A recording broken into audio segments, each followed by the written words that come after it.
Assalamualaikum warahmatullahi wabarakatuh, para teman-teman pemirsa semuanya. Pada kesempatan ini kami akan berbagi 11 tips memilih pesantren yang baik bagi orang tua dan calon santri, dimana di tahun 2023 ini yang namanya pesantren sudah tidak tabu lagi di seluruh kalangan, sehingga banyak sekali para orang tua yang ingin memondokkan putra-putrinya ke pondok pesantren. Dari itu, jangan sampai salah pilih. Mari kita simak video ini dengan baik. Ada 11 tips untuk mencari pondok pesantren yang tepat dan tepat. Sebagai orang tua maupun calon santri perlu mengetahui pesantren yang tepat untuk putra-putrinya. Ada 11 tips untuk memilih pesantren yang baik dan tepat menurut media santri Al-Huda Dublo.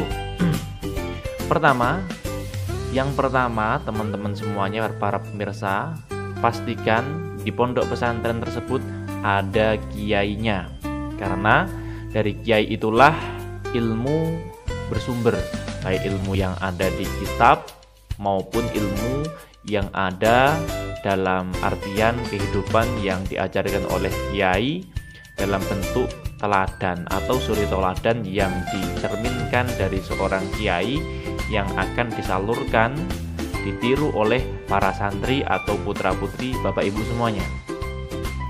Dengan adanya kiai tersebut di pesantren, maka berbeda dengan boarding school atau sekolah berbasis pendidikan yang diasramakan. Sedangkan pesantren adalah pendidikan berbasis yang dididik oleh seorang tokoh yang bernama kiai yang memiliki kredibilitas atau keunggulan dalam ilmu keagamaan, teman-teman. Itu yang pertama.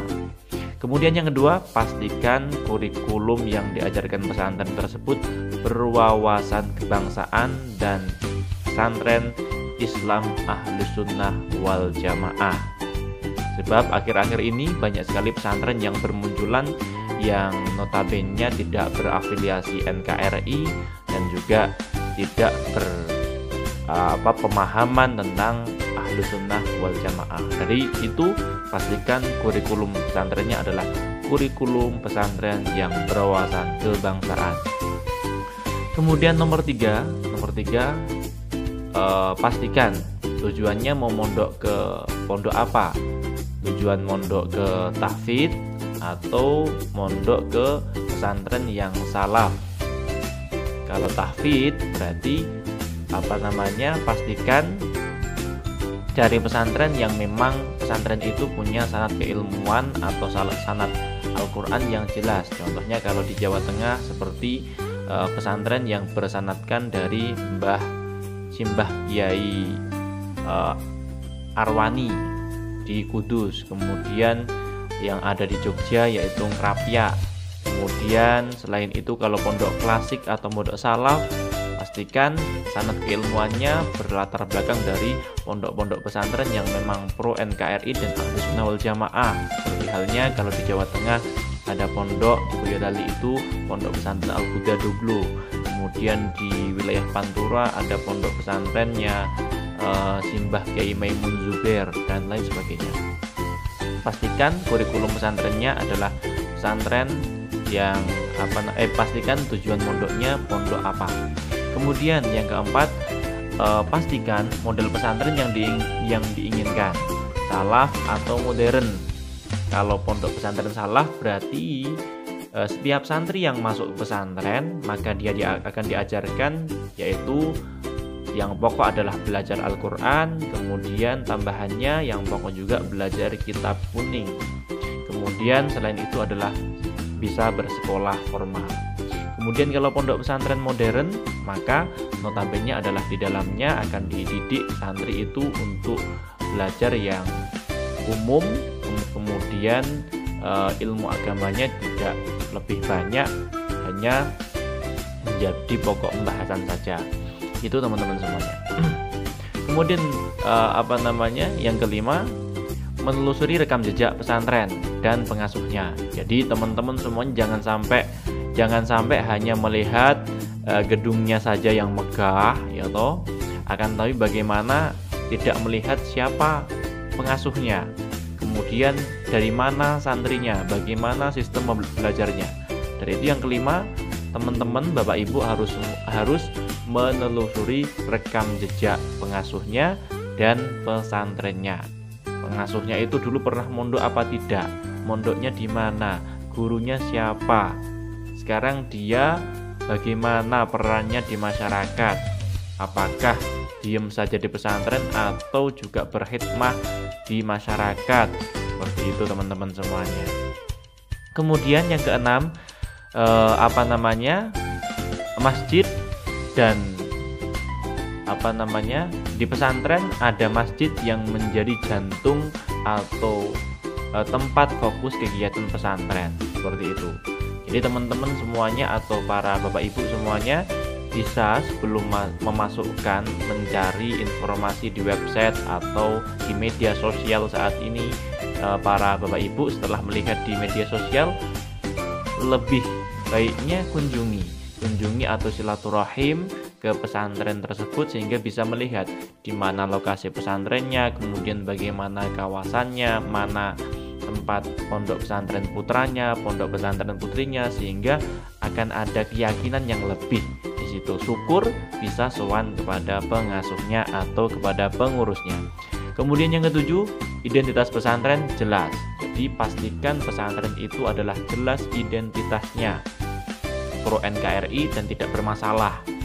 Contohnya kalau sekarang yang pasti tidak bermasalah adalah pesantren yang salafiyah, baik yang notabene tahfidz ataupun salah, seperti itu, yang notabene berbasis NU, atau mungkin kalau yang boarding school bisa basisnya Muhammadiyah. Itu teman-teman, bagi teman-teman yang mau memondokkan putra-putrinya yang ketujuh. Kemudian yang kedelapan, disiplin pesantren. Ada pendidikan yang baik yang membentuk karakter yang ditunjukkan dengan nada pengurus masing-masing bagian, dengan adanya pengurus di masing-masing bagian. Jadi teman-teman semuanya atau Bapak Ibu semuanya, untuk melihat bagaimana besok putra-putrinya dididik di pesantren, maka pastikan di pondok pesantren itu teman-teman atau Bapak Ibu bisa melihat di media sosialnya bagaimana kegiatan pesantrennya, apa kegiatan hariannya, kemudian kegiatan mingguannya, apa kegiatan tahunannya. Itu bisa dilihat kalau di era saat ini di media sosial.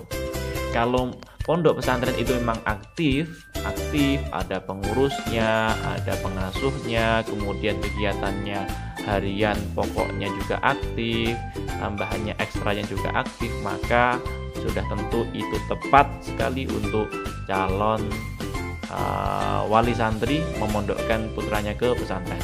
Kemudian yang kesembilan, pastikan adanya pemisahan atau pembatasan kegiatan antara santri putra dan santri putri. Jadi Bapak Ibu semuanya, para teman-teman, pastikan. Jadi lihatlah di situ bagaimana hubungan antara santri putra dengan santri putri. Apakah kumpul atau terpisah atau ada pembatasan. Kalau kumpul, pastikan itu sudah tidak tepat. Kalau umumnya pesantren yang memang pesantren, ada pembatasan bahkan pemisahan kegiatan antara santri putra dengan santri putri Bapak Ibu. Itu. Kemudian yang ke-10, lihat antara iklan di media sosial dan kenyataan di lapangan. Maka calon wali santri hendaknya harus menelusuri atau mensurvei pondok yang akan ditempati oleh calon santri atau putra-putrinya. Jadi jangan hanya tertarik pada iklan di media sosial, kemudian para Bapak Ibu atau teman-teman semuanya terpikat di situ, langsung daftarkan, langsung bayar cash. Wah, itu tidak tepat.